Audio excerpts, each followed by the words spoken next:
শুভ সকাল। আমার নাম স্পর্শা সরকার। আমি একটা ছড়া আবৃত্তি বলবো। ছড়াটির নাম হচ্ছে হেতের বিপরীত, লিখেছে সুকুমার রায়। ওরে ছাগল বলতো আগে সুড়সুড়িটা কেমন লাগে, কই গেল তো জারি জুড়ি লম্ফ জম্প বাহাদুরি, নিত্যি যে তুই আসতি তেরে সিং নেড়ে দাড়ি নেড়ে।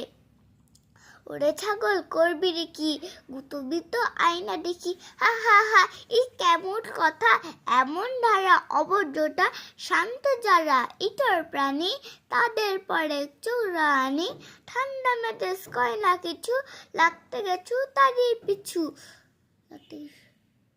ওরে ছাগল করবি রে কি, গুতবি তো আয়না দেখি, হা হা হা, এই কেমন কথা এমন ধারা, অবজ্ঞটা শান্ত যারা ইতর প্রাণী, তাদের পরে চক্রানি, ঠান্ডা মেজাজ কয় না কিছু, লাগতে গেছু তারই পিছু।